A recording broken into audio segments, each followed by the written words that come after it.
back to the Knicks Fix. I'm Alan Hahn. Well, the team is back in New York after a week in Abu Dhabi where we got our first look at Mike Brown's vision with the offense and more. Here's some observations after a successful 2-0 trip to start the preseason. So Mike Brown said he wanted to speed up the Knicks' attack, and it was evident from the start. Over the course of these two games, the Knicks played faster. Now, as I said before, it's the preseason. You can look at overall game statistics if you want, but I don't, because the second half involves a lot of depth minutes and various lineups. It's not really indicative of a full game of what it would look like. So instead, I just go with first half numbers from both the games that we saw so far.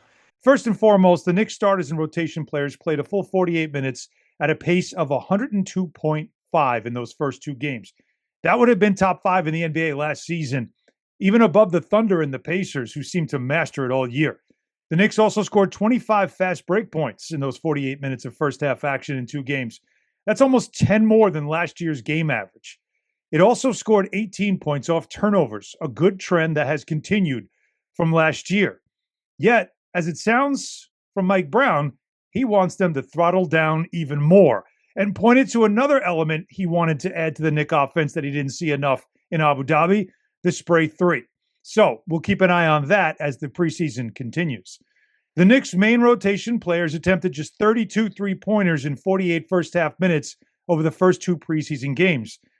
That's well short of the baseline of 40 that Brown wants per game. Again, something to watch as preseason continues. Because the group as a whole, they also struggle with their threes, which is typical early in a preseason, as I pointed out before.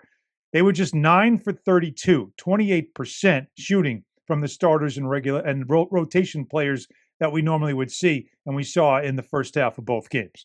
On a related note, one player we've been watching the most when it comes to the offensive adjustment is Jalen Brunson. After a relatively quiet opening game, Brunson looked like he found his spots better in the up-tempo style in game two.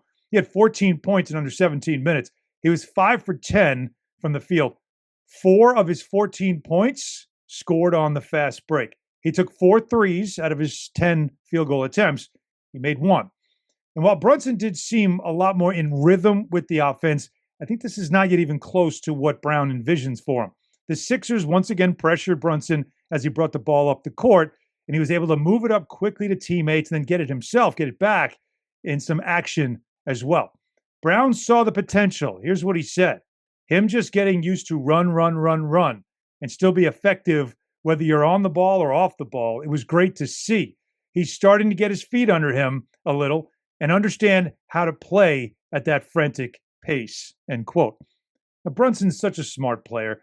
There's every reason to believe he's going to master this fairly soon. He was also quick to point out that playing with pace doesn't necessarily mean every single possession he has to be Noah Lyles every time down the court. Exhibit A, who do you think led the NBA in average speed on offense per game last season? I'll give you a minute. Throw out some names. It's not anybody you would even guess. It was Max Strus of the Cleveland Cavaliers. He traveled at 5.30 miles per hour per game on offense. Max Strus, the noted sprinter. Tyrese Halliburton, who plays very fast, he clocked in at 4.88 miles per hour per game on offense this season. Steph Curry, just under that, 4.83. You see that those are the guys that play fast but aren't the fastest. Brunson last year wasn't too far off. He was 4.65 miles per hour on offense per game. So it's not that much more that Brunson needs to do. And here's what he said about it, quote, pace doesn't necessarily mean fast. Obviously, we want to get the ball across half court in a certain time frame, but it's all about playing smart and seeing what the defense does and reading that, end quote.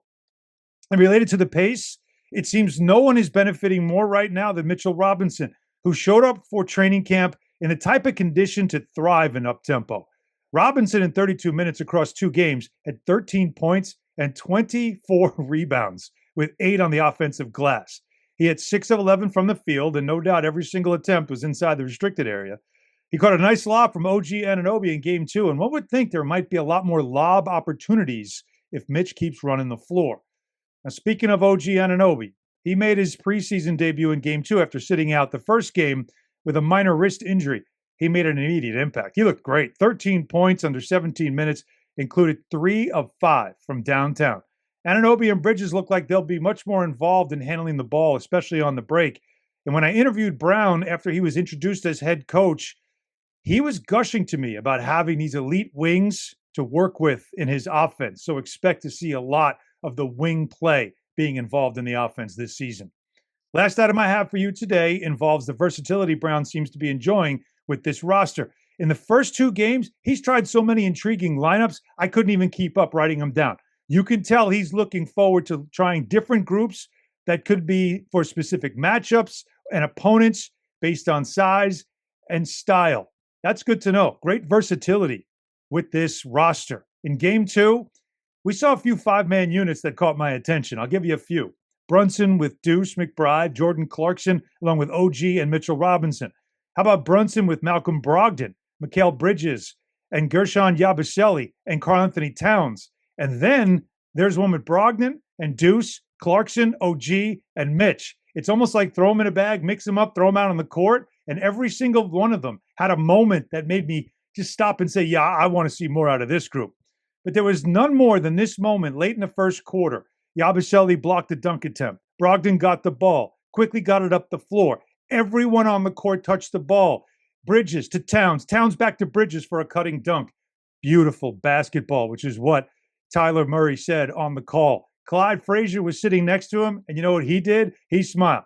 That's the kind of ball movement and unselfishness that is emblematic of the best of times in Knicks basketball, the way Clyde's teams played when they were winning championships in the early 1970s. That's right, folks. That's exactly what championship basketball looks like. Now, there's still a long way to go before we can talk that kind of talk, but it was a good start. So those were my observations. What did you see so far in the first 2 games that stood out most to you?